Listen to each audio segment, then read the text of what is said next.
Alright guys, welcome to your 10th Ruby tutorial, and in this tutorial I want to talk to you guys about string functions and also arguments. But before we do, I want to tell you guys a pretty cool story. About 3 days ago, I was DDing for my friends because they were drinking a little bit, and it was about 2 in the morning, and we decided to go to Denny's. And when we got to Denny's, I saw this cute girl in another section, so we were just all goofing around. So, just for fun, I decided to tell the waitress to buy her a milkshake for me. So the waitress got her a milkshake, and she went in and brought it over to the girl. And the girl was like, just giggling and stuff. And I went over and I talked to her, and I gave her my number because I was too afraid to ask her for her number. I know, I'm a wimp. But anyways, right before I started this tutorial, she called me and we talked on the phone for about an hour, and we're going out this weekend to the movies. So, thank you, thank you. That's what happens when you buy girls milkshakes at Denny's. So anyways, I just need to tell someone because I'm super excited and she is super cute. But let's go ahead and learn about string functions and arguments. Hopefully I could stay on topic. So you know how I said that methods pretty much do something? They pretty much have a job. Well, some methods need additional information in order to work.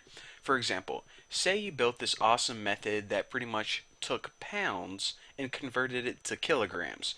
Well, in order for this method to work, it would of course need to know the number of pounds it was supposed to convert. So say you made another method that opens a website.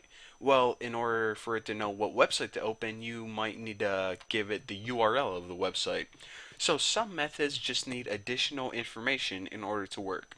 So whenever a method needs additional information, you put the method information inside parentheses. So say you have that method called convert libs, which pretty much converted pounds to kilograms. Well, you would type the additional information, such as 324, inside the parentheses. So, a couple of terms that you may need to know if you guys are taking a test, or I don't know, maybe you're in a class in high school or college, make sure you remember this. The additional information, in this case the number 324, is called an argument.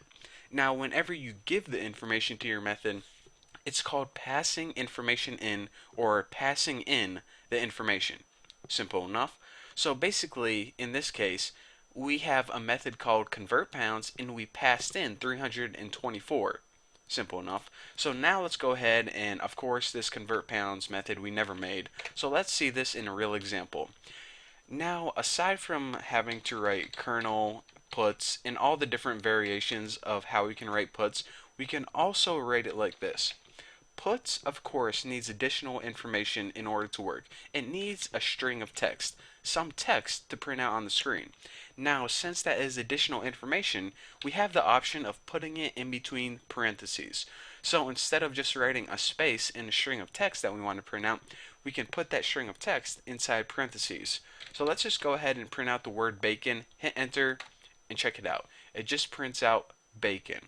So in this case, in this scenario, we would say that the puts method takes one argument and we passed in the word bacon. Simple enough. So I just want to talk to you guys about this and that tutorial. Basically, that I'm going to the movies with this pretty girl from Denny's. That's the main part of this tutorial. But on the side, remember this. Sometimes methods need additional information in order to work. When they do, it's called an argument, or I want to mention this. Sometimes it's called a parameter, and whenever we give the information in, it's called passing it in.